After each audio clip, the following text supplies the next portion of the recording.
There we are. Now we're live. Good day, everybody. Happy Thursday, and welcome to Lessons and Legacies.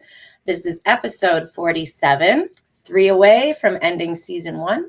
I am your host, Melissa Price, coming here at you guys Monday through Friday at 2 o'clock, live on YouTube, Facebook, Spotify, and iHeartRadio to remind you that there is always a blessing in every lesson.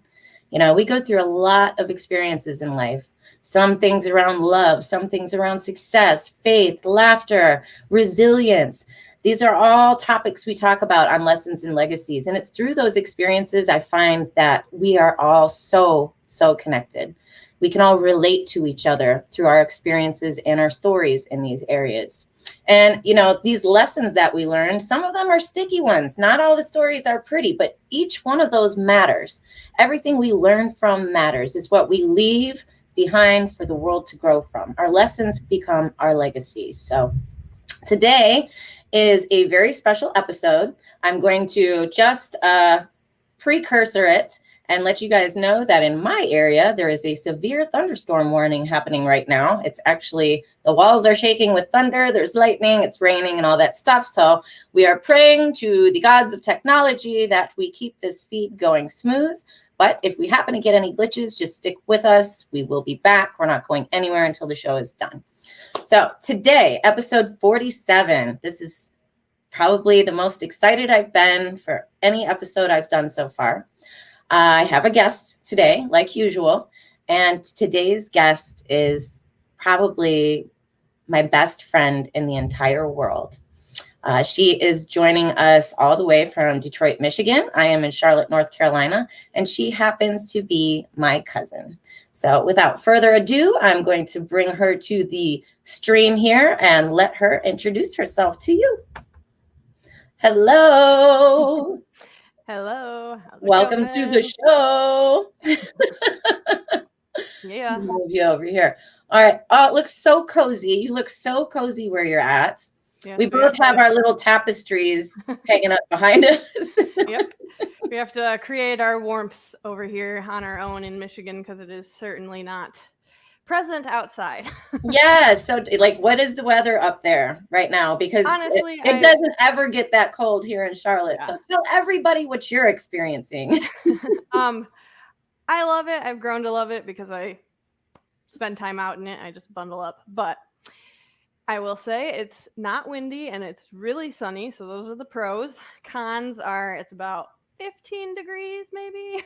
Oh. So yeah, gloves are not optional. It's giving me goosebumps to think about it. It's one thing I do not miss about Michigan. Probably the only thing I don't miss about Michigan is the cold and the fact that it seems to last forever.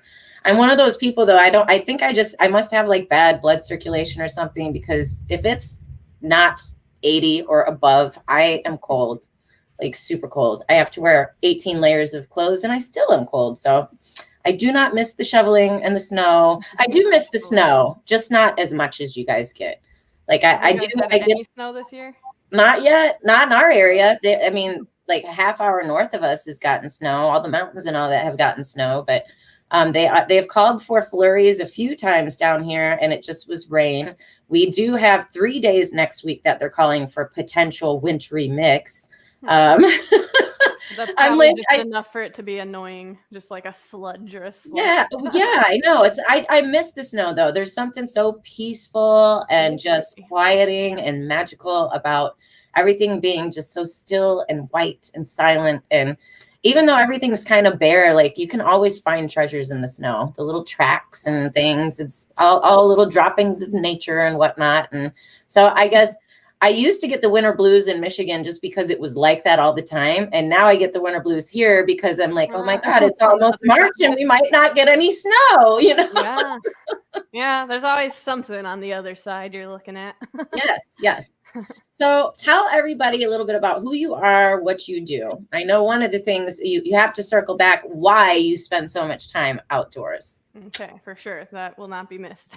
So I'm Andrea Rose. I add the Rose into my name because it's my middle name. Also, both of our grandma's names. So that's right. Just feels like I should include it. And that's Charlotte's middle name too. Yeah. The Charlotte Legacy. Rose, my There's oldest another daughter Legacy. is a Charlotte Rose. So we carry on grandma's name through all the generations. Yes. So as far as I'm gonna take a page from William Brown here, some of my labels are yoga teacher, writer, lifelong writer, mostly journaling and poetry, I guess. Hi, Dr. Deborah. Hey, Dr. Deb. Another label of mine, as you were alluding to, was birdwatcher or birder, as we like to call ourselves. But yeah, that's me. So you do the bird watching even in the winter. Tell me what that's like. What does that look like for you? And for people who don't really know what birding is, it's not like camping out on your back deck with binoculars. This one is seriously intense about it. Like, well, for real. Yeah. I will say, if all you do is camp out on your deck with binoculars, that's still paying attention to nature, and that's right. Awesome. That's still a good thing. Once you dig into the world of birding, you realize it's not as niche or as obscure as you might think. There's whole groups of us bird nerds out there. So there's actually a website called ebird.org where you can like look up any local park or location and look up like what bird species you might see. Some people who have been there recently will post their lists. You can like collaborate and talk to people. But yeah, back to like birding in the winter. Part of why I do not get the winter blues so much anymore, like so many people around me do, is because I get out in every season, and there are actually lots of birds in every season. And in Michigan, probably the slowest birding time is actually summer, not winter, because summer, like the leaves are so heavy, you can't really see the birds as much, and a lot of them are like just hunkered down on their nests with their babies. So winter is actually sweet. Winter has some owls, lots of ducks, eagles. You got your cardinals and your chickadees and all the little guys that do come to feeders. And I don't know, I love it. So when you bird, so you bundle up and then you go like to Metro Park, and then do you just squat and wait for something to come, or are you walking around? Because birds are skittish. If you're trying to capture some good stuff, you got to sometimes sit and wait for a while, right? Yeah, I think I relate this into yoga. Actually, I consider it like a yin approach or a yang approach to bird watching. Like the yang would be cover as much ground as you can, try to just see what you see as you pass through. The yin, and I will say, like the yin aspect really pays off sometimes of just sitting there in one spot. Being still. You got to pick a decent spot. But yeah, being still, just waiting for stuff to move or little sounds to pop out. And yeah. And what is that big event that you do every year where everybody gathers and you guys stay like all day? And what is that? It's called the Big Sit. The Big Sit. You just clued me into this, I think like 2 or 3 years ago. And I know every time you go, I always check. You guys always get such great photos, and it looks like you're having such a great time. Yeah, it's I think that one was originally started or sponsored by like Birdwatchers Digest magazine. And so it's not just us. There's like groups all over the country that are on that day. They do their big sit. So from dawn till dusk, you just stay camped out in one little circle. And catch what you can catch. Everything what you see or hear. So it's sweet. And you love, and when I say catch what you can catch, they're not catching birds; they're catching them via photography. Yeah, photography, ears, catching eyes. It in photography. They are not big sitters who sit and trap the birds. You know. No, although I will say we have had some. Cool. There's some patience in that too. True. I'm gonna give a little. Short. I'll try to make it quick. We have had some close calls on our big sits with hunters of geese being very close to us and shooting in our direction. That was illegal. It's illegal into the metro park, but if you're on the edge of it shooting out, it's not illegal. No, I thought it was illegal to hunt geese. Like, I mean, unless you, not like in, I guess, I don't know. I thought that you had to be a place for that. There's got to be like there's regulations, but there is. Oh my gosh. Okay. We're all I didn't know that. Don't die. We're all like, woo, when they get away. Oh my gosh. We have tons of geese by us right now. Actually, we just did a nice long walk on the Greenway, and about I'd say just under a half mile from my house back through the woods. There's a nice big fat creek there, and we took about a mile walk down it with the dog the other day. And I don't know, I guess it's this time of year, the whole creek, the it's not a river.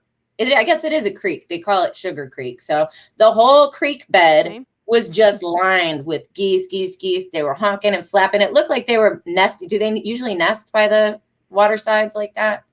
They kind of looked like they were they spend a lot of time up by there. in pairs and whatnot. So yeah, they're very community bird driven, right? Yeah. So now, being that you're a birder, some of the things you have such a long list. I have to ask real quick before I go on to the next part. Do you happen to know? I'm sure you do because you're as meticulous as I am. How many different species of birds have you encountered firsthand and logged so far? Yeah, it is. Pulling up my app real quick just to double check because of course I have an app for that.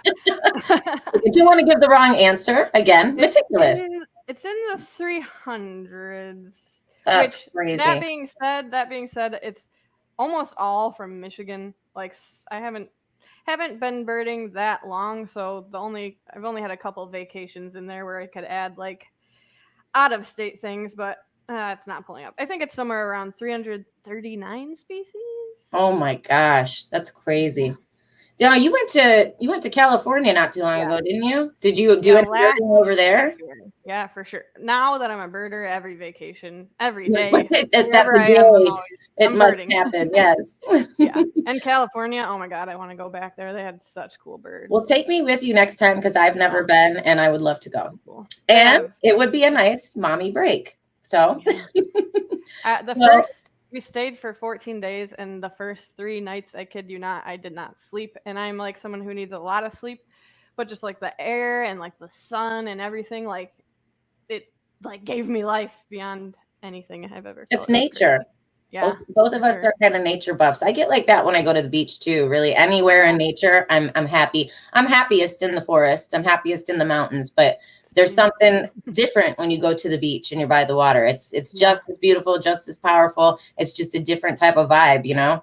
Yeah. And so not only are you a birding photographer and a birder by hobby, but you are a writer. Yes. Tell us about the blog.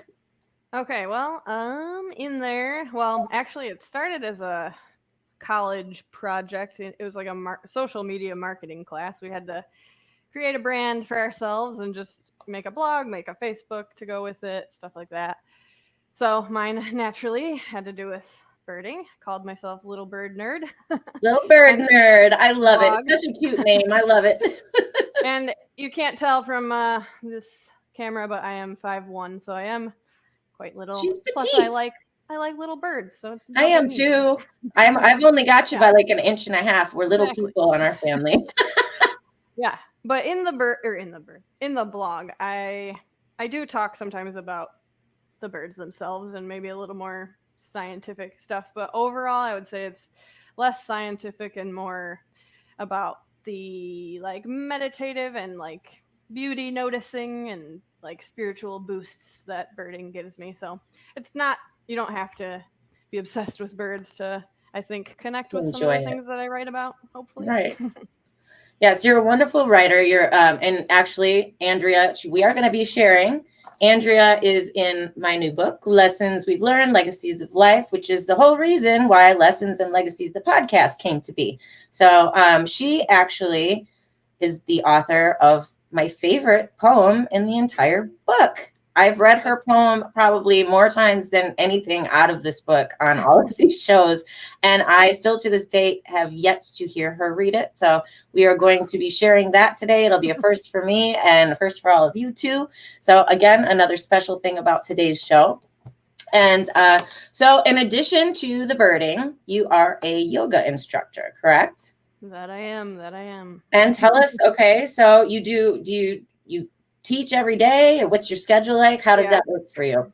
Well, this past year, as most of us have discovered, things have been a little up and down and in and out. So I went from teaching at a ton of different studios, like quite a bit, to just nowhere because of COVID. And then they started regrouping and figuring out how to. Oh, hey, William. Hey, William, you've already been mentioned like several times in here. Andrea's been taking things from your book all throughout our first 15 minutes here.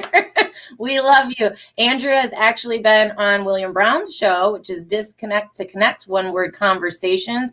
And your word was bliss, right? Yeah, I was like totally blanking out. It was bliss.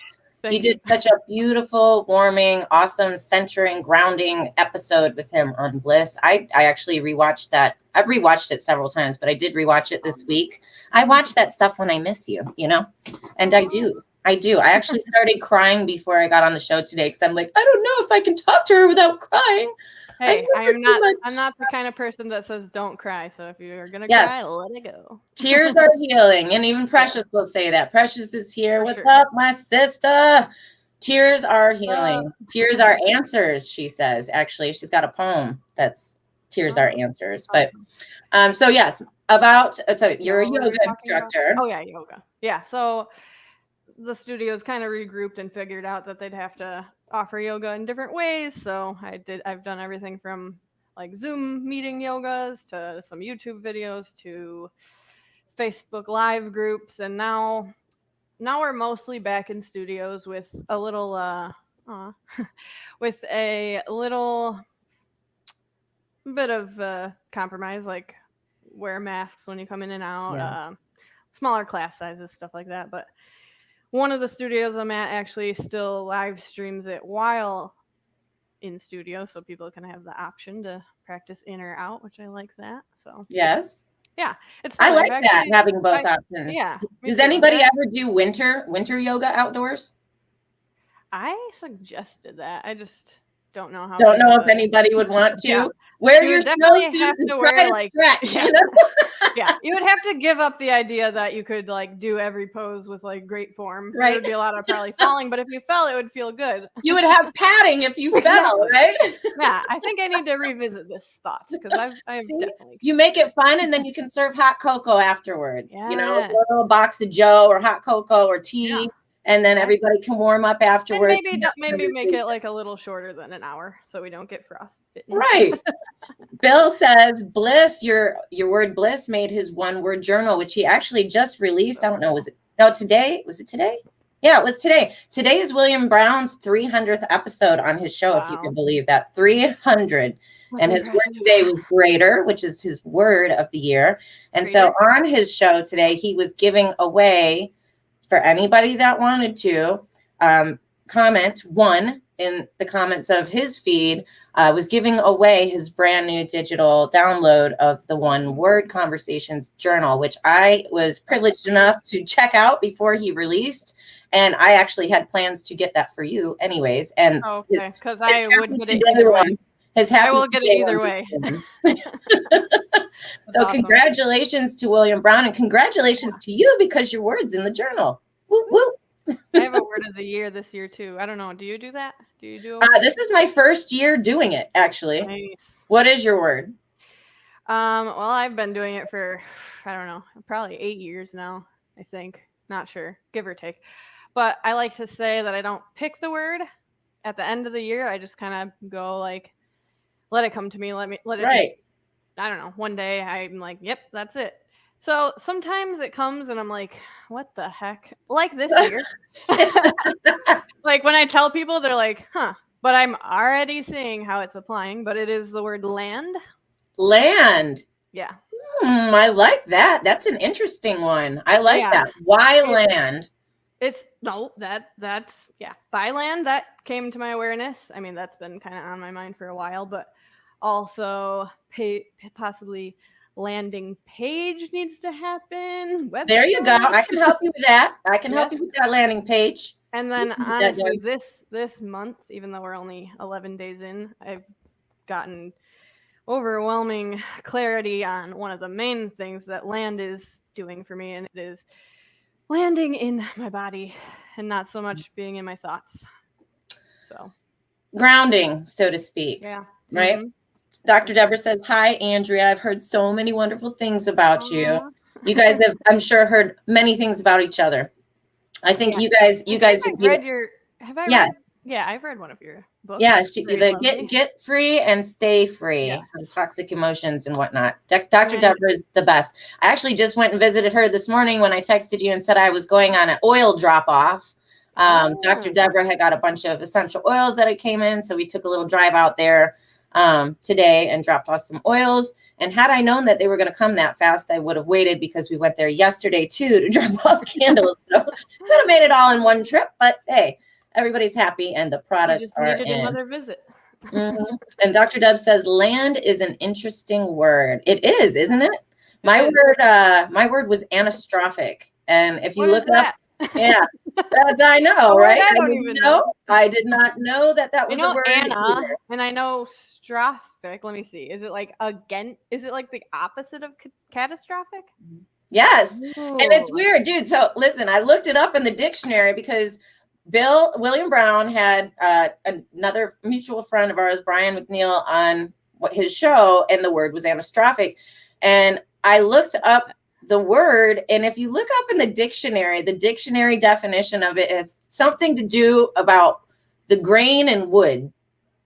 Like there are no other definitions. It has something to do about the grain of wood and going in opposite directions. So I was like, I had to have Brian on my show. I was like, can you re-explain that? Where did that come from? But the whole idea is that Anna is the opposite of cata. Catastrophic is when everything's in chaos and in disarray. Anastrophic is the mindset that everything is working for your good, like karmic order, universal order. Everything is working for your good. So my word of the year is anastrophic. I have always been that type of person, and I never knew there was a label for it. So I'm embracing the newfound label this year. That's awesome. And Precious says she loves the landing word too. And so interestingly, my word of last year was fly. So I think it kind of responded to it. Like I had all these ideas and like that last year was a very creative, like brainstormy kind of year for me, and maybe a little too cerebral, but now it's like, you got to take that power, those sparks, and like channel them in. Right. And speaking of, because this has come up a few times already throughout the show, and I forgot to mention it in the beginning, but I like to do the numbers in the beginning of the show too. Today is episode 47. 4 plus 7 is 11. 1 plus 1 is 2. I love 2 because we're mentioning yin and yang, balance, all these things. 2 represents balance, life and death, black and white, hot and cold, man, male, female. We can keep going nonstop with it. Sun, the moon, night, day, all that. It's also February 11th. Today is the 11th day. I noticed that right away when you said that. That's cool. The 11th day, that boils down to 2. It's also the second month. Another 2. Now, if you take the whole date, 2-11-2021, that breaks down to a 9. 9s have been coming up like crazy for me this month, and 9s are all about like your purpose, fulfillment and purpose, like your life's purpose. So, and the topic that we have today, I think, is definitely one that these numbers are going to matter for. We're talking about resilience. Yeah, I kind of see 9s as like being on a precipice too, like not a fall off a cliff and die precipice, but right? but like you're like almost about to reach like that 10, like what you've been envisioning, I guess. 9s always come up in cards for me too, especially when you draw them. And that's another thing, everybody, I encourage you stay on to the end, because my cousin here, not only is she a yoga instructor and a birder and a writer, she's just my confidant and my best friend. She sees the world through such beautiful eyes in a way that I just strived. I love being with her because she paints such a beautiful picture for everything for me. She sees it in a different way. And I love you so much. I am going to cry by the end of this episode because I miss you. But another amazing gift and talent she has, something we both enjoy doing, but she's like innately gifted with it. She's a fabulous card reader. She does tarot card readings like amazing.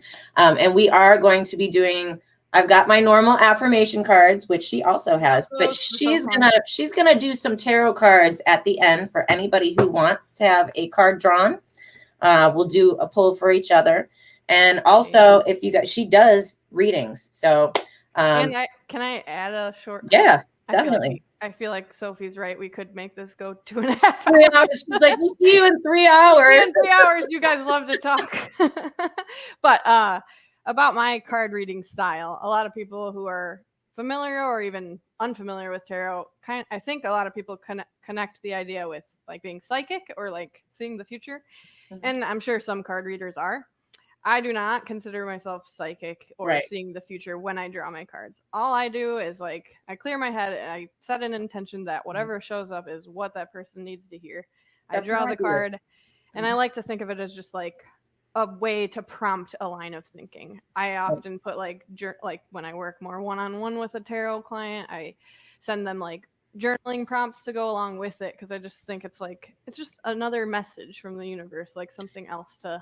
And the cards sometimes get a bad rap. I know a lot, especially in the Christian world. I am Christian. I run with all people and I dabble in all things. And the cards can get a bad rap. But again, nobody here is claiming to be psychic or anything. To me, these cards have always been a tool. Yes. A tool to help channel and focus my intuition. And really what our intuition is our spiritual connection to the divine. You know, whether that's God, whether that's universe, whether it's Buddha, whatever it is that you follow and believe as your higher source, these are tools, just like meditation, just like prayer, doing these affirmation cards or these tarot cards. They're just tools to kind of help you connect and understand where you are with things, you know? Yeah. So they're not, we don't consider them magical tools like that, you know, but they are wonderful tools. So, so before we get into the tarot cards and all that, that's kind of fun stuff we're going to do at the end, which actually it goes all over the place because Andrea is insanely great at this. I love when you do cards, and we are going to gift the audience, whoever wants and raises their hand and puts in the comments that they want a card later. She'll give you a single draw. So we are talking about resilience today.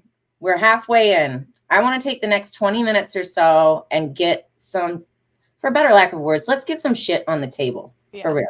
Yeah. Let's talk about resilience. Let's pop the top on this Pringle can, shall we? Now, you guys know, if you're just joining in, Andrea and I are cousins. This is my first family member I've ever had on the show, and she's my best friend. We grew up like seriously side by side. We did everything together. I could post pictures. I have posted pictures. We're tight. We're two peas in a pod, you know? So we have no problem conversing with each other and being open. We're both very open individuals.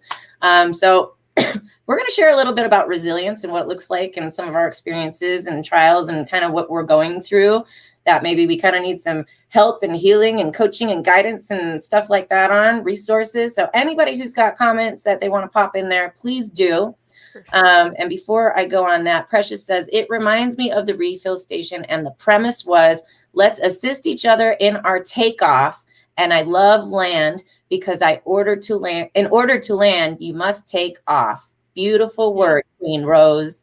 Oh, Queen Rose. It is a beautiful word, isn't it?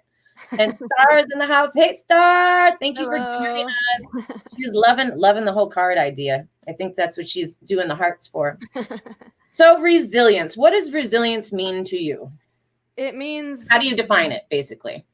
It means zillions all over again. No, just kidding. Zillions again. Now I have to look that. I'm like, what is zillions? I almost asked you. You almost got me. I'm like, that's my corny joke for the day. No. See, William would like that one. But I will keep the idea of all over again in my real definition because to me, resilience, my heart's starting to beat fast. Land. We can take a breath. We can do a breathe sesh. Don't get the anxiety. We're good. Breathe in, F it, and let that shit go. So resilience is the re part is big to me because it's being able to, well, I'm going to relate a lot probably to cycles. I feel like some of my hardest struggles in life have had to do with cycles that punish or trap or hurt you.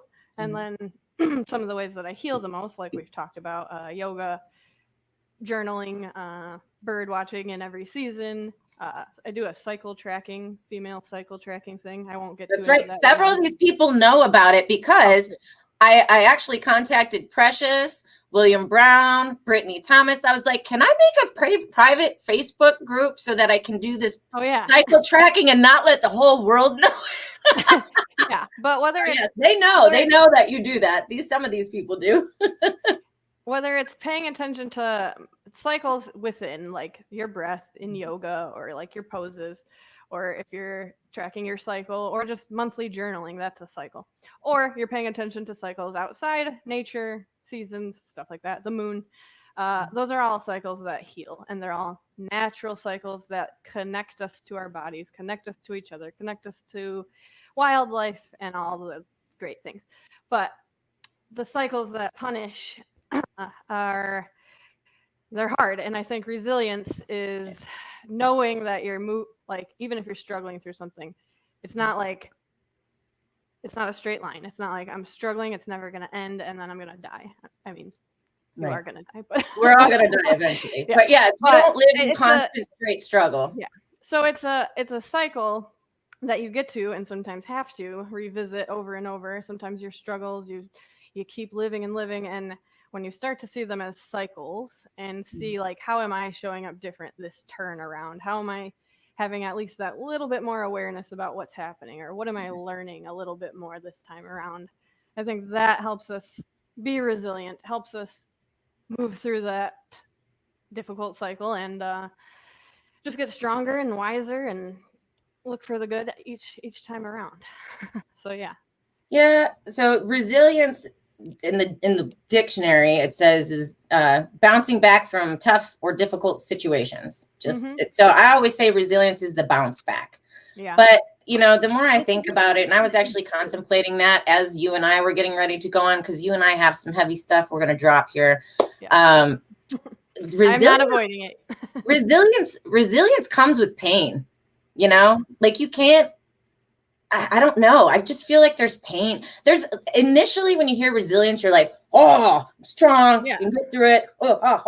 But when you take the time to really think of it, why do we need to be resilient? Why do we need to bounce back? It comes with brokenness, and it comes with pain first. And it comes you got to have that first. Yeah. And it comes, I think, from seeing that you have actually made it through a lot of hard things. So I have that strength because I was in it, and now I'm out of it, and now I'm in something new, but I have that experience, and now I'm going into it again. Right.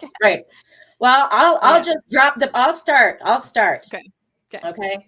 So resilience, the bounce back, and I like that you brought up the cycle situation too, because that actually, I think, is going to play into both of us, what we have to say here. But how are you going to show up different for the next turn? Cycles, right? Resilience, something I have had to find resilience in, and I have shown up differently the next turn around, although it's not the full scope of where I want to be, but is addiction. I have addictions. I know you do too. Yes. Addictions. My addictions are drinking, alcohol, mostly wine, but I drink, and I think, it's not that, I mean, I've drank for so long that it's now it's just flat out an addiction. But I started drinking because it was a crutch. It numbed me when I couldn't have the strength to bounce back. And it numbed me to a point that didn't make me feel weak until the next morning when I woke up with a hangover. But it numbed me enough to not feel weak. And then, as an addictive substance, your body just gets used to it. And then now that I've come through that difficult season where I was leaning on alcohol as a crutch, I am now left with this vicious cycle that's an addiction. And if I don't drink, my body goes through detox and withdrawals and shakes and mood swings and all this stuff. And now I am at a place where if I don't put that in my body, it's going to suffer. Although if I continue putting it in my body, it's going to suffer. Caught between a rock and a hard place, right? I also smoke multiple things. Just being real. One I could live without. We are being real. Marijuana, I know it's legal in a lot of places. Might not be legal here. Over here it is. I'm not saying I smoke it here. I might smoke it in legal places. Just saying, don't come arrest me. But that's not something I'm addicted to. I know, like I can do with or without it. It's more I have chronic anxiety attacks, and that does help take the edge off for me sometimes too. And I would rather go the natural way than pills, because I have massive side effects to all kinds of head drugs, except for one. And that's a as needed sort of thing. Yeah. You know, so those three, I'll just start there. That's a real transparent admission right there. I struggle with addiction, and I have since I was probably in my early 20s. I'm a mother, I'm a homeschooler, I've worked full-time jobs and homeschooled my kids at the same time. I'm an entrepreneur, I'm an artist, I'm a writer, I'm all these things, all these labels, all these roles and titles. I'm also an addict. And you talk about needing to be resilient, bouncing back. I can't tell you, and I know you're gonna jump on this with me here. When you don't show up as good as you want to, and you don't bounce back as strong as you want to, you have to be the one that look at yourself in the mirror the next day. And it's not always a pretty picture. I look at myself after those days. I wake up in the morning and be like, what are you doing to yourself? You are killing yourself. You are stronger than this. You're better than that. But I will be right back at the bottle come dinner time again. You know, and it's easy to feel like a failure when you wake up in the morning and look yourself in the eyes like, why did you do it again? What is wrong with me? Why can't I change this? The point is we can change it, but it's really easy to get stuck and trapped in a bad punishing cycle, like you said. And it's it's self-trapping and self-punishing. Right.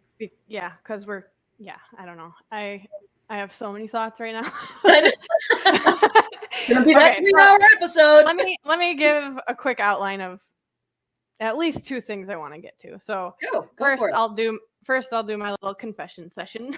Confession session. Hey, follow yours up. That should be a new thing. I might have to make that a show segment. Confession session. Yeah.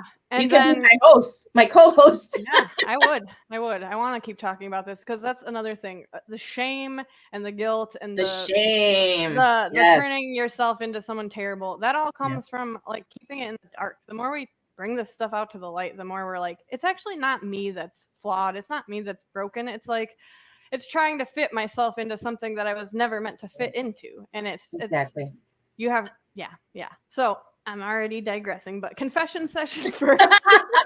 And then I really want to share after that a story about a conversation with my old teacher. So I want to get to that next.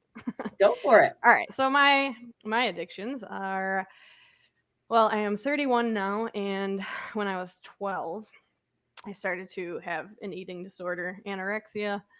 If you don't know about it, it's like where you don't eat and you're terrified of food and of gaining weight. But so that was when I was 12.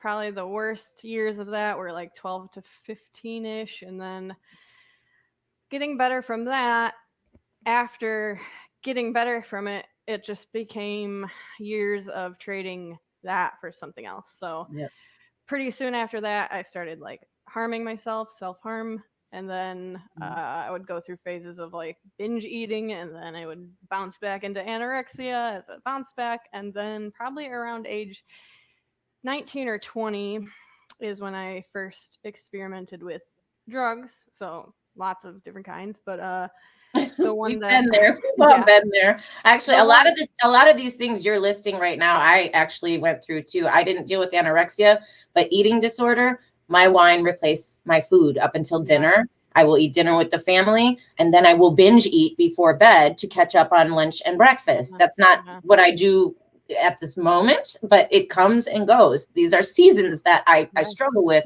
my addiction. So I can relate on that eating disorder as well. Yeah. And then once I experimented with all the drugs, the one that really stuck the most and ended up, unfortunately, staying with me for a long time, and even up till very recently, I'm choosing to say that it's over, but you never know. But let's just say it is Adderall. So that is a pill. It fed very heavily, or weaved very well into the eating disorder, because I think for the most part I would take it because it stunts your appetite and just also makes me feel like very productive, very Superwoman. mental. Yes, Yeah, it does. very, It gives you very that cerebral. energy, like you're Yeah, boom, boom, boom. but I've it's like, had my fair share. Yeah, it's so like mind energy. It's like I'm gonna make a bunch of to-do lists and I'm gonna plan all these things, but it's like I'm not actually doing anything. I'm just with all these Your lists. mind is racing, right? Yeah. So I've really lately, and again, every time I come back in and out of this Adderall and in and out of these struggles, I realize I stop for a while. Like, there's been plenty of times where I've been clean from it, but when I get clean and clear like I am now, it's like all those things that I built it up to be, that it would give me all those super things, it actually didn't. And all the shitty, bad side effects from it that make me not who I am and not able to just land in myself and really genuinely connect with people is not worth it. So, yeah, that addiction has cost me a lot. I've been talking a lot, even in my yoga classes lately, about how one choice is so important. This one choice today. Like, whether it's good stuff, when you make one good choice, like getting enough sleep, eating a balanced meal, getting some exercise, then you start to want to do more of that and you get this healthy, awesome momentum. Right. And then one bad choice, okay, I'm just going to buy 5 pills because I'm really ready to like write out a bunch of shit and I know I'll be able to like sit down and have a major writing session. Just this once, this one, you know. But then that one 5 pill time becomes a new season. It's and another then I look cycle. back, and I look back and it's like, crap, there's been 10 years on and off of those one choices, and now it's not just one isolated event, it's a big thing. Right. And so the power to stop yourself or to shift the momentum can't happen next week, next year, tomorrow, because that will never come either. It's got to come like, what one tiny thing can I do today to like shift something, even if I don't want to. And it's just got to be one thing. You know, my mom, Aunt Renee, my mom, Renee, shout out. She always says that, just one thing at a time. One little thing. Like, a lot of times I'll be very overwhelmed with my list of to-dos, be it financial and the bills and lawyer and this and the kids and school and and she will say, do one thing. And a lot of times, like you said, you get that momentum after you accomplish something or you do good at something. You're like, okay, I can do 2 things today. I'm going to do extra, you know, and you get this good positive feedback. Those are, so we have punishing cycles. What would you, productive cycles? What would you call the positive cycles? I call them natural cycles, because for me it always connects back to like just basic good things for my body, and then connecting to nature, breath. It's just like the basics, just like real life, and it's not in your head. It's just like physical, grounded, natural cycles. But you could say uplifting. You could say whatever you want to say. Freeing cycles, maybe. I have owls hooting outside the window over here. Woo-hoo. That's awesome. Every time, I know Andrea taught me everything I know about birds over years, and so every time there's cool birds out here, I'm she's a quick learner too. Yes, I try. So where do you feel? So we've talked about like our addiction side of things. Where do you feel like in life you need resilience, or you're having to be resilient, or you're struggling to be resilient? Where's like a problem area for you right now, aside from the addictions? For me, I will say it's, I can never get everything done on my list. I'm either a great mom, a shitty teacher, and a great maid for the day. No entrepreneuring. Or I'm a great entrepreneur, a great teacher, a bad maid for the day, or I'm a great maid, or this or that. It's like I can never fulfill all these roles and titles. And it's so easy, like I said, for me to feel defeated. I'm so worn out by the end of the day.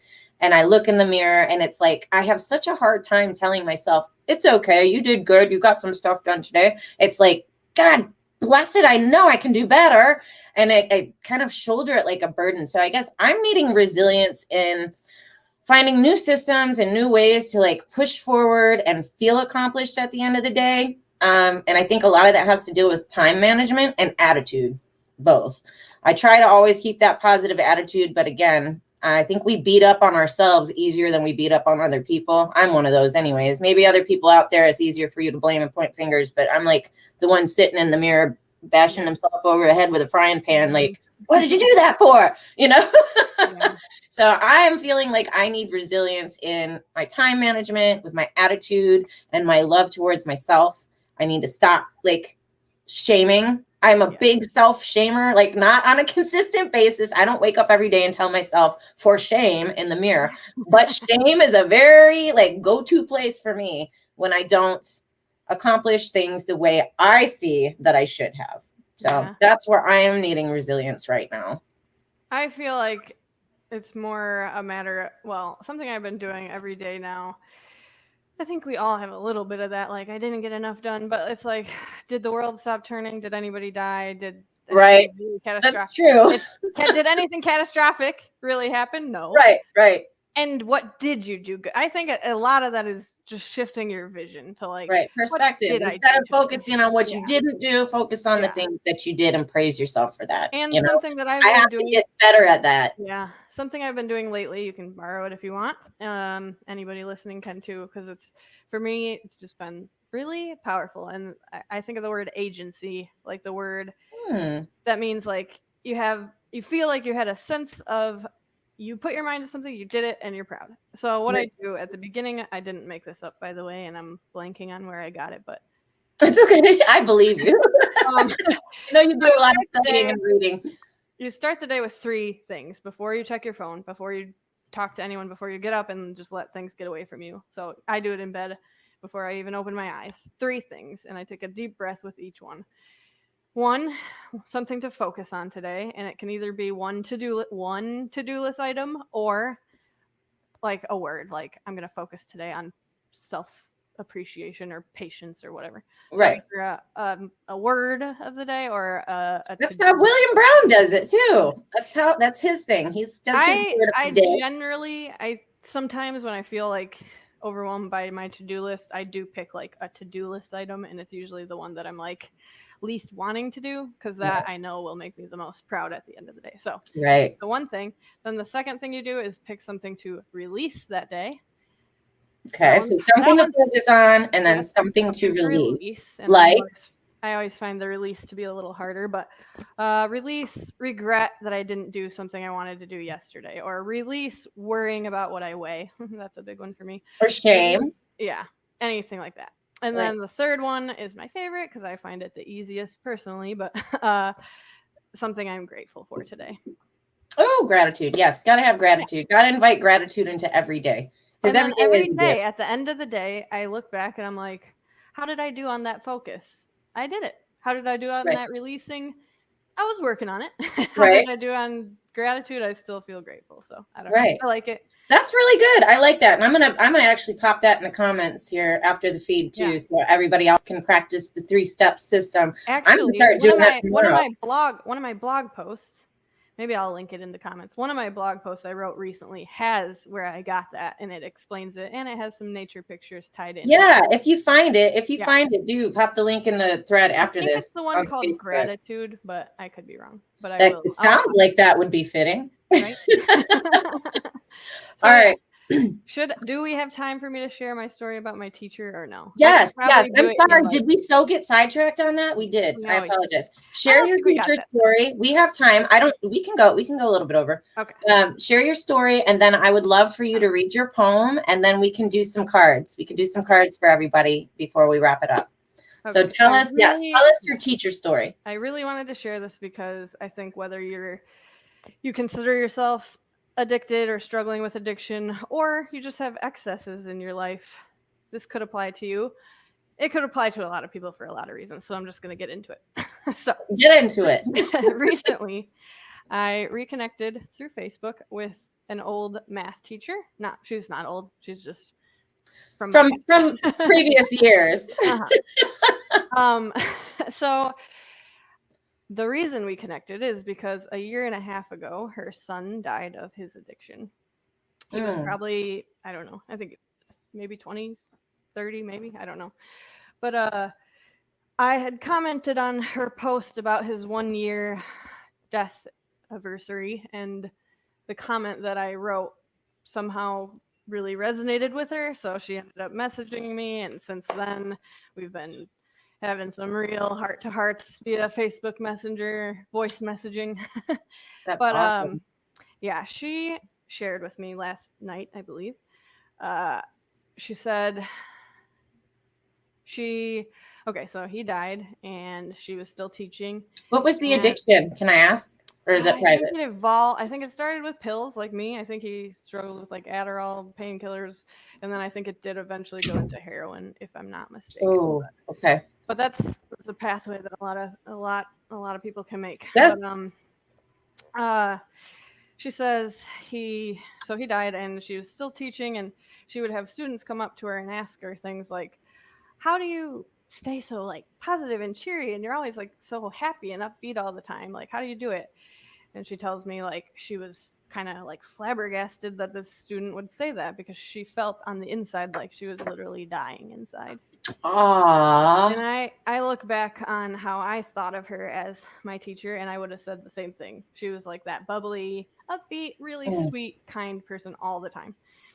So she's like, I just found it crazy that someone can perceive you as that when on the inside you're on the verge of being suicidal. So you're struggling Right. super hard. So my first takeaway from that is that you can't judge someone's external just because they do yoga or meditate or something. That's right. Doesn't mean they're not having demons just as dark as yours, or things that you wouldn't even know. You just can't always tell unless someone's willing to share Right. that with you. Right. And We need to be very mindful of, and that's, I appreciate what you do. I appreciate what William Brown does. You know, I like, you have to really be mindful about what you're saying to people and what they're saying back to you. Really take the time to like marinate on the words, marinate on the tone, marinate on the inflection. And yeah, we all have skeletons in our closet, you know, but I will say that when we come out and we share this with the world, you know, no one would think that, like, you just can't judge people by the cover. No one, I don't know how many people out there would think I'm a struggling alcoholic. You know, I show up Monday through Friday doing these podcasts, and life is good and everything's wonderful and you can do it. But really, I'm drowning in my world. Like I'm drowning for so many different and reasons. people comment to me You know? on how open and vulnerable I get on social media and stuff, but there's things like we've shared, things that are so dark I don't always share them. Like I have stolen pills from people that I know and love, and like it doesn't align with who I am. I've stolen money from people. Like jive with who I am, and I don't want to be that person. But that is like, it goes with addiction. It goes with when you keep things inside and they just compound.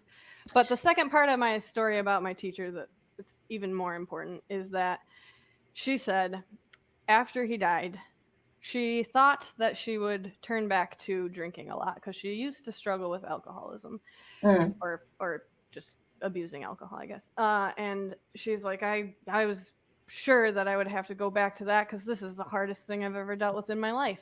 And I was surprised when he died that I actually didn't, because while he was alive and he was trying so hard, and he did have like 14 months of sobriety before the end there, that him and her would like talk about meditation and just like spirituality and like just life and psychology. And she's like, who he was as a person was so much bigger than his addiction, and like all the things that I learned from him, all the beauty that he brought to this world, all the gifts that I got to experience by being his mother, just gave me so much strength that after he died, I never thought I'd have to use those strengths to get through his death, but that is what ended up happening. Yeah.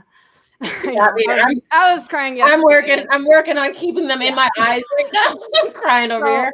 She's like, I thought that was just going to be something he and I would bond over for the rest of our lives, but it turned out that those were the gifts that he was giving me to get through him leaving. So really, I know that's heavy, but the main reason I brought that up is because, for one, you don't always know what people are going through just by looking at them. But on the flip side of that, if you're the one that's struggling and you're addicted and you're telling yourself that you're a piece of garbage and you're failing and you're not measuring up like we do, someone out there is probably looking at you and seeing your beauty, seeing your gifts, and being so inspired by you, and seeing that even if you are struggling with addiction, you're still like a gift to this world. So I really wanted to bring that in, because when she told me that, I was sobbing too. I was like, oh my God.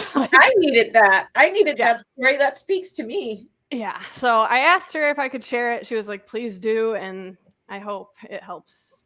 Even if it just helps me and you, that's amazing. But if it helps others too, yeah. I wrote it down. It's in my journal. You might have to send me a screenshot of that, or make me a little Xerox copy and snail mail it. Because we do. It's like we could so easily just like take what we're struggling with and somehow make that mean that we're terrible. When anyone in our lives who's struggling with the same thing, we would never think that about them. Right. We would never, like, if you tell me you say we're our own worst critic. Yeah. We beat ourselves up so hard. We should be loving ourselves the most. Exactly. You know? So that's I think where it starts. That's where change and resilience has got to start. It's got to come from self-love, as hard as that is. Yeah, it's not something we were taught to do either. Yeah. This whole self-love mindset was not something that we grow up with in our generation. And I think that's why so many of us are addicted, and so many of us are feeling stuck, because it's like we're disconnected from the beauty within, the beauty without, and we're just like feeling like we have to fit these roles and expectations, and then we have to drug ourselves up to like fit that pace. Yeah, absolutely. Star says, many of us appear so alive on the outside, but inside we are just trying to survive. I feel that. And William says, thank you so much for sharing. That helped me too. That was a powerful story, Andrea. I'm like still all I'm going to be marinating on it. I'm actually surprised that I'm not crying right now. I promise it's been making me cry. Like yesterday, maybe I was emotional coming into this, though. I was like, I'm so excited to see my cousin. I asked my mom, and I texted your mom and my mom before. I was like, Andrea and I are doing a show at 2. I'm awfully emotional because I miss her so much. So say a prayer for us before 2 o'clock. Awesome. All right. Poem we time? have covered so much on here. I am dying for you to please, you guys, everything that she has been talking about, that we have been talking about, she has put together into my favorite poem that is in my book. Okay. I'm going to turn it over to you. You can talk about why you titled it the way that you did. If anybody watching has the book and wants to follow along, it is on page 73. And while you're reading, I'm going to go ahead and put my store site up, which is lessonsandlegacies.company.site. And Andrea's email is scrolling on the bottom. So if you want to get in touch with her for anything, contact her there. I will post all her other links up before the end of the show and in the comment feed, so you can just click and go. But if you would like your own copy of the book, which has my poetry, Andrea's poetry, and stories and testimonies and quotes from people all over the world of all different ages, please visit lessonsandlegacies.company.site. You are about to hear my favorite poem in the whole book, written by my favorite person in the whole wide world. Thank you. What an intro. Yeah. I love cheerleading. It's not hard to do with you, though. I miss you so much. I really do. I can't say it enough. We need a vacay soon. We need a meetup soon. Yes. Maybe halfway. Let's hook up in Tennessee somewhere for a weekend. Yeah, I'm fine with that. All right. So yeah, for sure. If anyone wants to reach out to me for whether it's tarot reading or advice about yoga, meditation, bird watching, tracking your cycle, or just to talk. You just want to vent. Yeah, if you want to talk, I'm here. So check that out, and definitely get Melissa's book because it's awesome. Thank you. All right, so why did you title it the way that you did? Explain the title, because it's not. I'll show everybody what it looks like. So it's not typed like normal. I don't know. It's like a big R-E, or capital big. It's a big R-E. It's a capital R-E dash turning. So returning. And it's kind of playing on the for resilience, but also kind of what I defined resilience as being able to go with the turning, the cycles, the wheel, and being able to be okay with having to revisit them sometimes, because it doesn't mean you haven't made progress. It doesn't mean you're not growing. You're just returning to something. Turning again. Yes. right? Like you said, like a cycle, like turning again. I love it again. If anybody is wondering what resilience is, it's zillions all over again. All So over again. returning is turning again. Exactly. All right, so I am going to read this. And honestly, I think we pretty much talked about a lot of what I meant by this poem. So hopefully, Yeah, kinda, a lot of it was mentioned, and now you get to see it in prolific poetry form. Yeah, so everything I just corny joked and giggled my way through, now you'll see it in poetry. In action.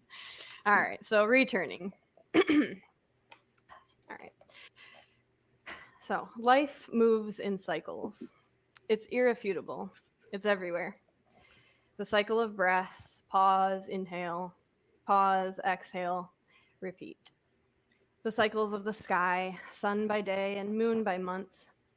The cycles of the year, winter's rest and conception, spring's rebirth and play, summer's fullness and fire, autumn's transformational death. The cycles within the body, male moved by the sun, female by the moon. The cycles of human life, mirrored by nature, as above, so below, as within, so without. Ups, downs, turning the wheel, lessons learned and unlearned, then repeated, and again.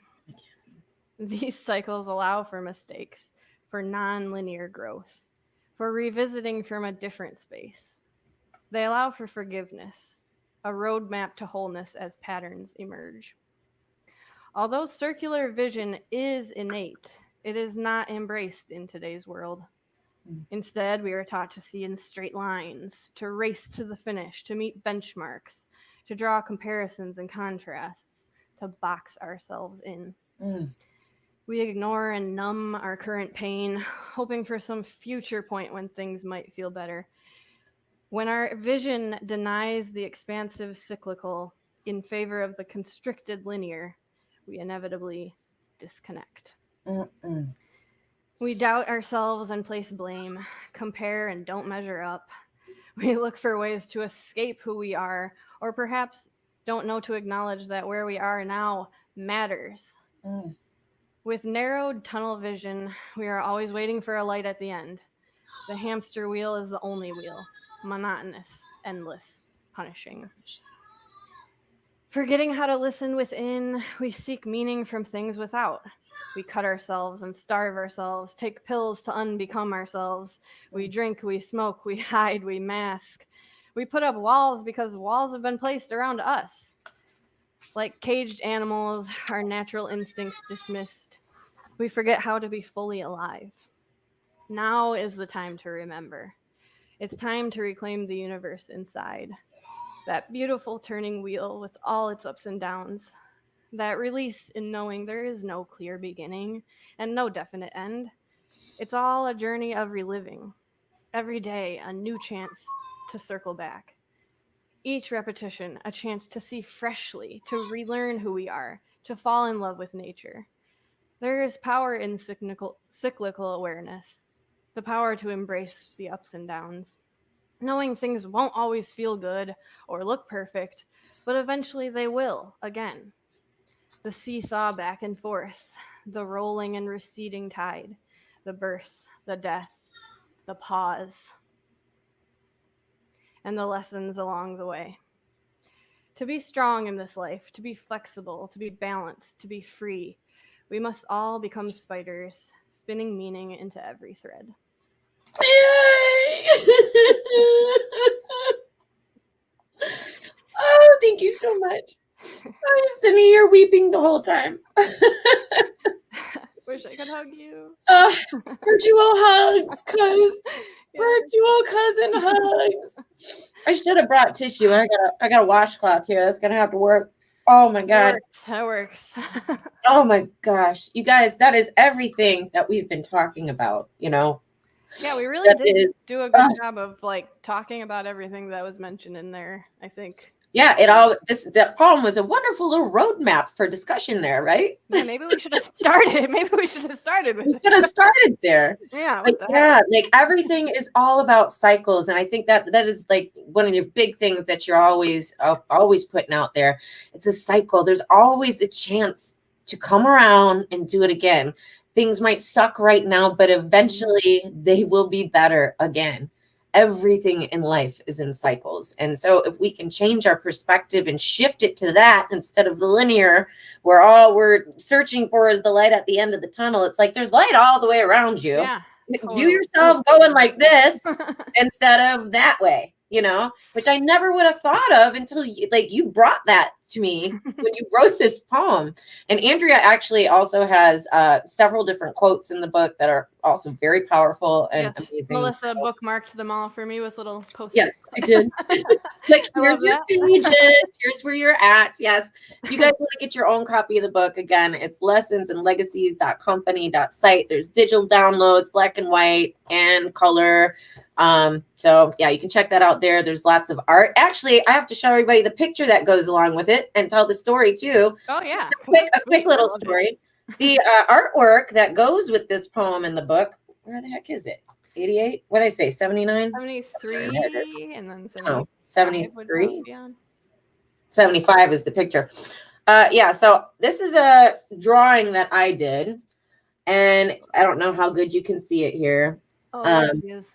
But this is a person and a tree combined, like kind of morphing. And I had to phone my cousin and say, yeah, Yoga Queen. I said, what kind of, I have this vision of drawing this tree to go along with, because we love trees. Both Andrea and I are huge tree huggers. We're tree people. I said I wanted to draw this tree in a yoga pose, but like something that's like embracing the sky while still being rooted. So she sent me the warrior pose, and she literally had to send me the picture of herself in the pose and some Pinterest shots or whatever of like this. That one's sweet. It's either called reverse warrior or what I like, peaceful warrior. A peaceful warrior. Yes, that's what I think that's how you sent it for me. Yeah. Hi, Yvette. Thank you so much for joining in. You're just in time. We're getting ready to wrap it up here. And before we go, just like we promised you guys, we're going to do a little bit of cards before we go. So let's kick it off. Why don't you pull one for me? Okay. I'll pull an affirmation for you. And then anybody in the audience, anybody viewing right now, if you would like a card, either from just raise your hand if you want a card, and you'll get two. You'll get a card from Andrea, and you'll get an affirmation card from me. Nice. One's tarot, one's affirmation. So if you would like a card picked for you, then let us know. So I'm going to shuffle right now, getting Andrea's affirmator. What deck are you using? Let's see the cover of those. I just have a main tarot deck that I always use. It's called the Green Witch Tarot. Oh, I love those. It's very naturey. The Green Witch cards are the ones that you brought when you visited me with your mom. That's the ones I use. Like some people have like 10 million decks. I just like have the one that I love, and I use it till it falls apart. All right, we got people. Star wants a card. Yvette wants a card. All right, so let's do our card first, and then we will pull out everybody else's. All right, I'll let you go, and I will read you the affirmation after. Okay, so this one's going to be for you? Yes. Okay. Yvette needs a card. Yep, I got you. Let's see here. All right, so you got... Okay, so little preface here. I have a couple people that I work with every month, and we do like a big monthly reading at the beginning of the month, and I give them their journaling prompts and stuff. But it seems like when I read for a group of people, I keep seeing similar cards coming up among them all sometimes. And this is one of those cards that keeps coming up for like everyone I'm reading for lately. But it's called the Four of Pentacles. Woo! I love fours. Anchor this better. But he is standing there at his mantle, taking these coins off the wall while someone is looking inside. And what I think of it as, and there's a little turtle at the bottom. I don't know if you can see him. Turtle. So there's the shell of the turtle. There's this guy taking his coins down. And usually what it has to do with is someone who feels like they have to like protect their home or like finances or like their body from something they see as a threat outside of them. So hence the turtle shell. So maybe you're feeling like you need to like tie in your budget better, or you're like doubting someone's motives outside of you, so you're putting up walls, but there's some concern for your security and kind of like stability. Yeah, protect. Fours are all about stability and structure, right? Yeah. So I guess, I mean, it's always good to be careful and aware and protect yourself from real threats, but always, like everything, be sure not to take it too far to where you just block everyone out, because that's not good. Yes, everything in moderation. That was another William Brown word, I think, from last week or the week before. Yeah, that's great advice for pretty much everything. This is really funny, and I just mentioned William Brown too. Okay, I'm about to pull your card. Listen. Okay. She got the judgment card, which was also a word from his shows last week. That was actually a word that I raised up, and he had a really interesting episode because the person that he had on his show was extra judgmental right in the beginning of it. So it was a real fun to watch. But you got the no judgment card for your affirmator. And these are self-help cards without all the self-helpiness, it says. They're kind of fun. Yes. It looks like it's a ferret. Like a lemur, I think. A lemur or a ferret or something. And he's heading into Joyville, skipping and frolicking into Joyville. No judgment. It says, I release myself from any and all judgments. I find my inner critic, call it into my office, and tell it to take a vacation. As it leaves the room, I let out a sigh and begin to enjoy the joy of simply being. Who hired that guy anyway? That definitely tied into our themes of the day. Yes. All right. So let's see who's up. Star. Star raised her hand first. Star needs a card. All right. Star, this one's for you. These two are for you. Andrea's going to pull you a tarot card. This is for Star Fletcher. And I'm shuffling and getting your affirmation card ready. You guys get a double whammy because today has a base of 2. We are running with the number 2 today on today's episode. So. Oh, and going in with the number 2 or the number 11, my card that I pulled is the 11th card of the deck. Called wow. It's in most decks it's called Judgment, but in this one it's called the Standing Stone. Wow. Well, that's kind of funny. That's the 11th card? It is. So that's 11th, and then Judgment just came up again. That's kind of funny. We've had a lot of 11s, a lot of 2s, and Judgment, double whammy on Judgment. So I love this. I love this rendition of this card because it says on this thing there's like a little cyclical looking maze at the bottom, and then above it, wow, I can't figure out how to turn my hand. Like a labyrinth kind of thing? Yeah. And then above it says harm none. I love that. Basically, this card, it's not Judgment, it's Justice. Sorry. Justice. Okay. Justice. So Justice. Hear that, Star? You got the Justice card. It's the 11th card. There's a little scale too. So anyway, the themes of this card mean just going into things impartially, even though having opinions is like what makes us human. Sometimes we have to zoom out from that and just be like, okay, everybody's coming into things with their way, which might not 100% align with my way, but what can I just open my heart to them about? What can I maybe let down my ideals and like my hard set opinions and like values, even like to just listen, to just connect. It's just being really fair, objective, and like working for the greater good of harmony, even though sometimes it feels like you do have to take in a lot of ideas that you're like not so sure about. So I don't know, it's just a message to like keep those scales as balanced as you can, to remember harm none.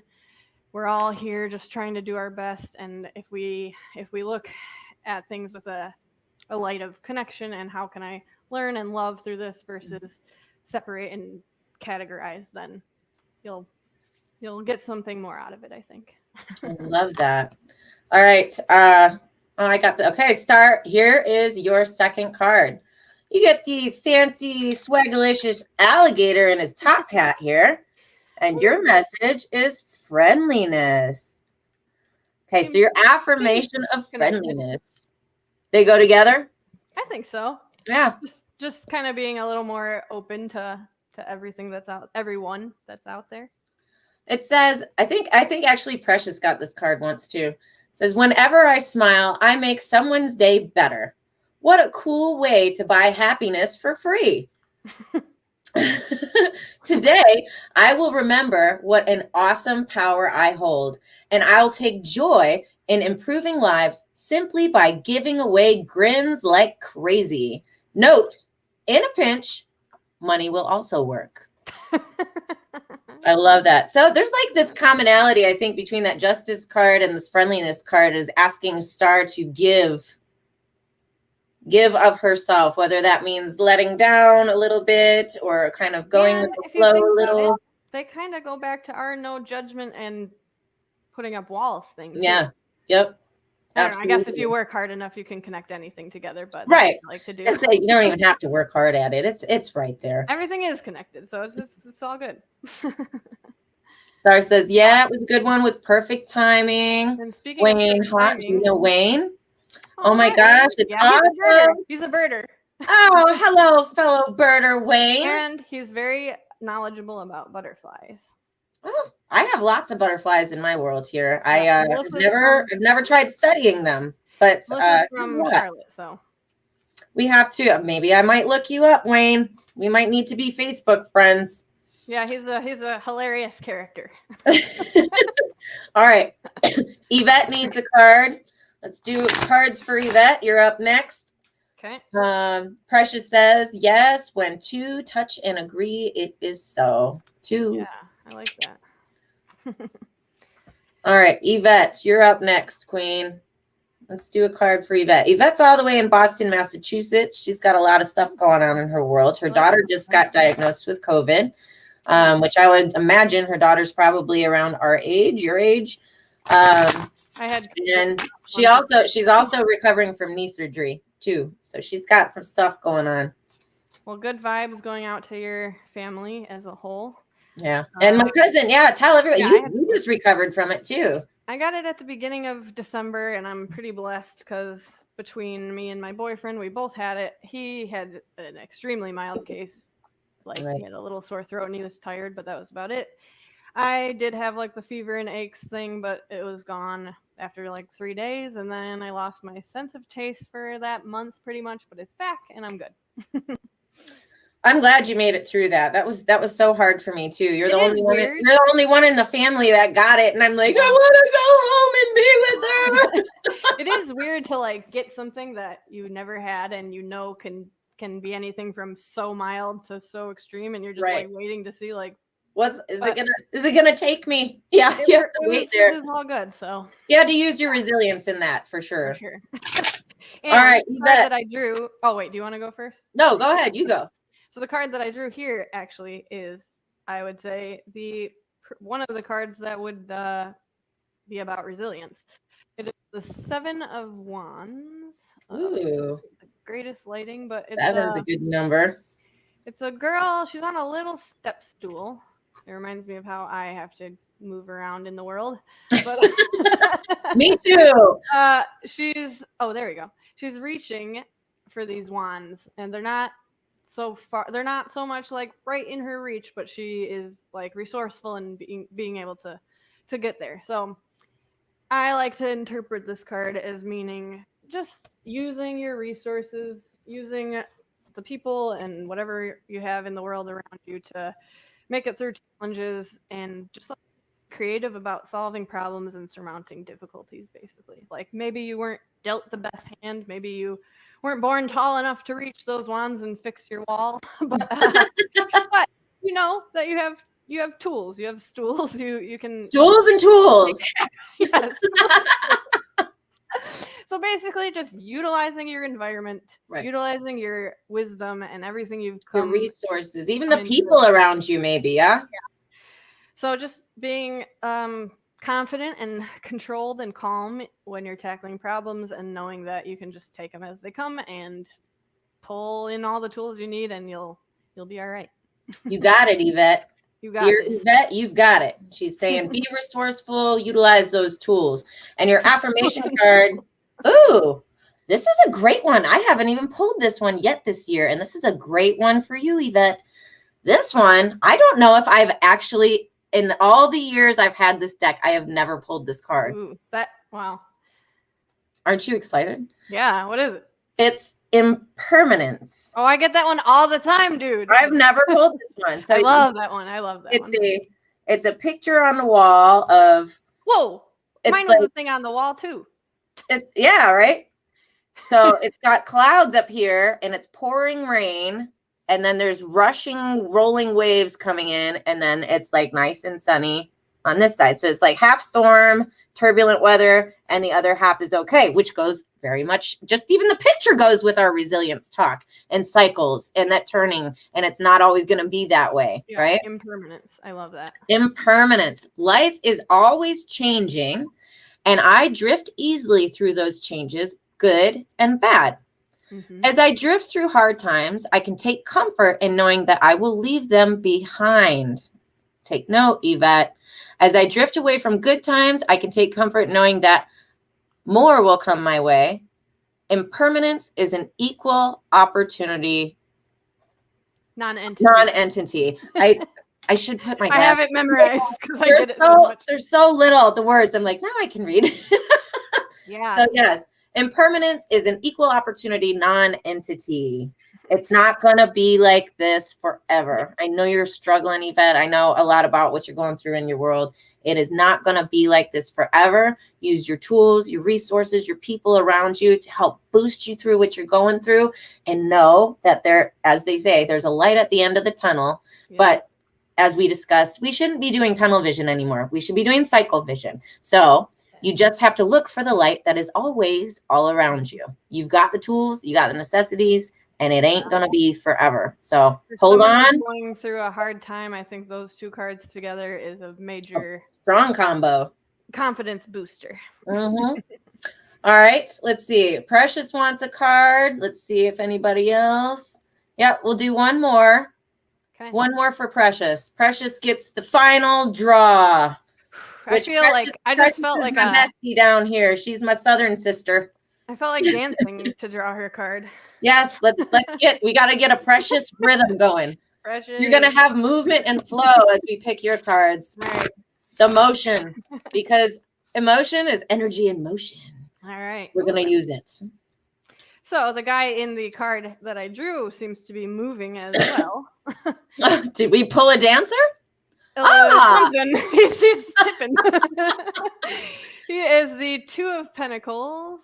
We've had some pentacles up in here today, huh? Yeah. We're talking about Pentacles is all about the physical world. It's about your body, your home, your money, your safety, your grounding, your landing. Right. But Two of Pentacles, you see this character here. He's balancing on one foot. He's got two pentacles in each hand. And I think of it like juggling and kind of like you got a lot of balls in the air. You're balancing maybe multiple. Hear that, Precious? You got a lot of balls in the air. You're learning new skills, but as you can see from this guy, he is pretty agile. He's able to like be on one foot and balance them. They're not falling. So it's basically like just you're growing into maybe new career phases or ideas, and you got a lot on the table, but just know that there will eventually be a little more settle period. This is not that period, but you are pretty agile and responsive when things are a little chaotic maybe. So just trust that you are able to balance things. Be sure you do take time for yourself to just have those resting, grounding moments. But yeah, I think I love that it's a 2. Another 2. Another balance. It's been 2, 2, 2, 2, 2, 2, 2, 2, 2, which happens to be my favorite number, by the way. 2 has been my number since I was a tater tot, a tiny tot. Like it's always my number. Precious, you got balance, you got flexibility, and you're adaptable. And she does. She really does all the time. She has tons of balls in the air. Just, it's so funny to say it, but she really does. She's one that she's got so many stinking things. She says, in her words, she has dreamers ADD or dreamers ADHD, where she's just like constantly like idea, and this and that, and this and that. That's how I felt all of last year. That's like, that was my year of fly, and now I'm like, okay, you got dream ADD. That's what she said. I have dream ADD. Pick something and like stick with it and see it till the end. All right, Precious. Let's see what your affirmation was. Ooh, this is a good one. Connection. Okay, so we've got the star, or I guess it's a snowflake. 1, 2, 3, 4, 5, 6. 6-pointed snowflake, and 1, 2, 3, 4, 5, 6, 7, 8 penguins. Connection. And this is so you. This is all you, Precious. I'm connected to the multitudes. Yes, you are. And I can access their support at any time. Yes, you can. Even a stranger offers a sense of comfort when they smile at me or make a dumb comment about the weather. Everyone is waiting to connect. All I need to do is open myself up and pay attention. I love when they do the note to the self. Note to self, work on witty banter about weather-related stuff. Work on that witty banter about weather. You know, nice. It helps. Connection. You are the queen of connecting. Precious is an amazing, amazing, amazing soul. She lives and breathes to help lift other people up, help them find their life and light and show that out to the world. She is a very, very, very big person about connection and connecting others and whatnot. So I think that was a really cool, solid, both cards. I think like we should do this again where you pull from one deck, I'll pull it. Everything seems to like mesh. I do that sometimes even for myself, like do a tarot reading, but then pick one of those lighthearted things to just balance it out. Yeah, because you know our brains can kind of go a little and with tarot you can interpret them so many different ways. There's different things you could key out, and then to have like one that you just read and think about is a nice break.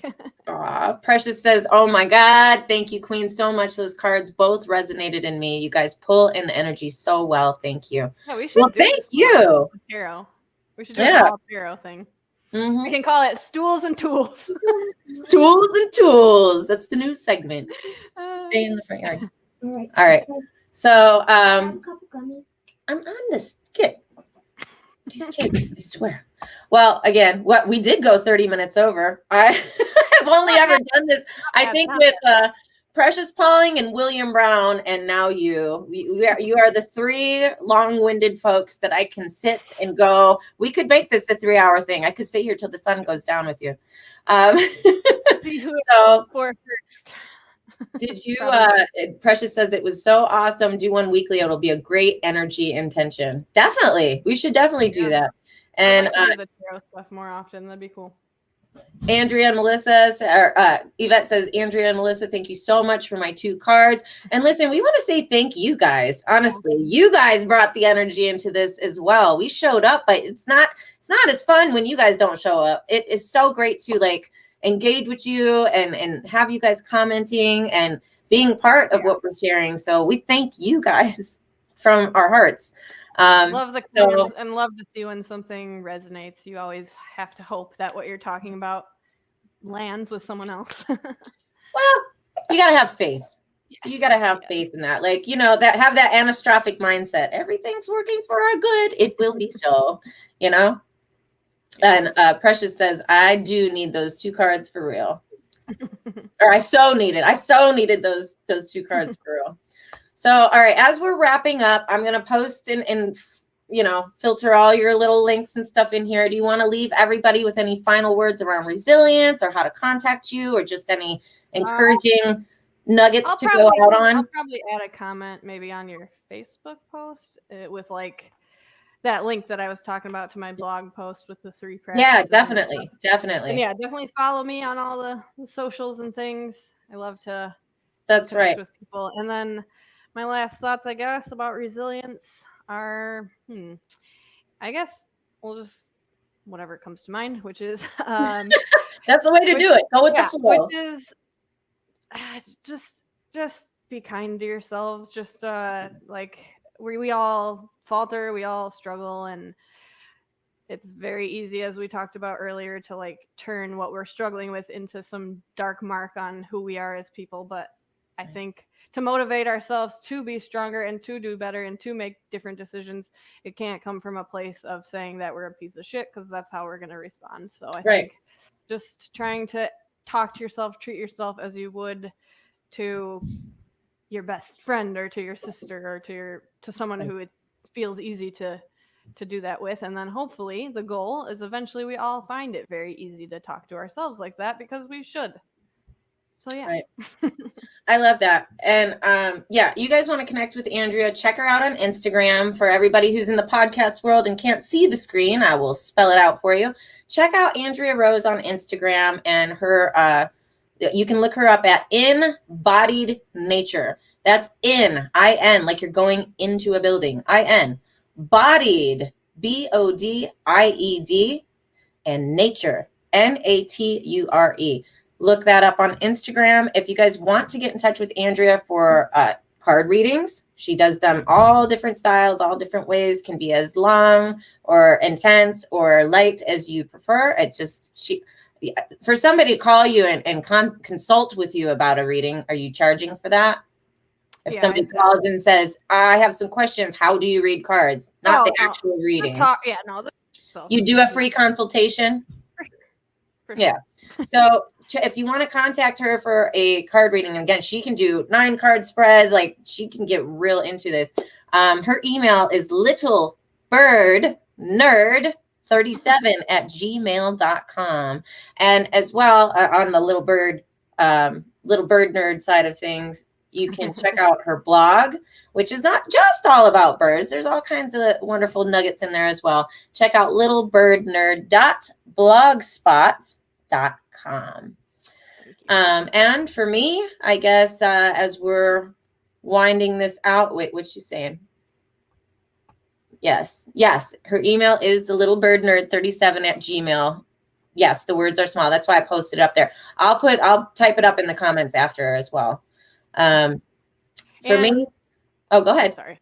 No, part of land, like I said, was like consolidating things, seeing them through. So one of my goals this year is to kind of like work on my Instagram a bit and like kind of bring all the things together in a little more consistent and clear way. So if you go on my Instagram and it looks a little all over the place, it's because I have so many passions and interests, but I am working on kind of cleaning it up, making it a little more professional soon here. So hang there with me. We are patient. We're all doing work. Life is happening in session for all of us. I know that I've got store maintenance to do on my website, the kids' website, all this stuff, but we only have so many hours in a day, right? Yep. Don't beat yourself up, and don't pour the shame on your soul when you're looking in the mirror at the end of the night and you did not check everything off your checklist. That's what I have to be better at. Yes. That's it. That's turn that, as Precious says, turn that pain into power. Don't let the shame be the name of the game, So just remember, you guys, there is always a blessing in every single lesson. If you guys want to check out my book, which you can find both myself and Andrea in, please visit lessonsandlegacies.company.site. As well as if you guys are interested in being a guest on the show, I am ending season 1 on episode 50. So I have 3 more to go. And then season 2 debuts on Monday, February 22nd. Did not plan that, but there's another double whammy of 2s for you there. So moving forward, I have Mondays and Fridays at 2:00 available for anybody that wants to come on and discuss. I love promoting. If you guys have businesses, you have needs, you need fundraising done, whatever it is, or just whatever message you want to get out there, your stories matter. If we don't get up there and share this stuff, if we didn't come up here and talk about our addictions today, do you understand that it takes some balls, right? For us to say, yeah, I've got this issue, I've got this problem, but you know what? We know we're not the only ones out there. And knowing that you're not alone gives you so much strength to move on. It does. I use the example all the time of when the oven is hot. You touch the oven, you burn yourself. You don't walk silently out of the room and just wait around the corner for somebody else to go and burn their hand. No, you go tell everybody, like, that's hot, that's hot, that's hot. I just learned my lesson. So, good analogy. Such is life.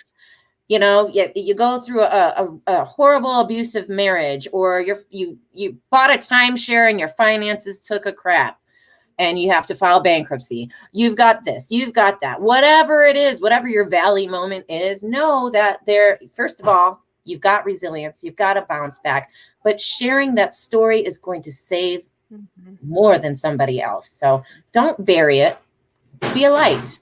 Be a light to the rest of the world. So you guys remember to find your bounce back today and every day. We were born resilient.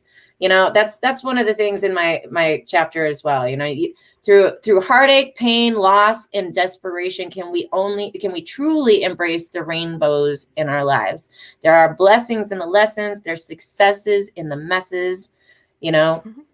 We are born resilient and meant to survive, and apart or together, we can and will overcome and rise. So find your bounce back, know that you're loved, and I will see you guys for a wonderful Friday tomorrow at 2:00 with Precious Pauling and Charlonda Wallace. We're going to do Sow a Seed for a Friend in Need Part 2. C&J's Soul Food Kitchen is about to be launching, and we are excited to hear about the updates from the fundraiser that we did with her a few weeks back. So we'll see you guys for a fabulous Friday tomorrow. Enjoy the rest of your day. Know that you're loved, and there's a blessing in every lesson.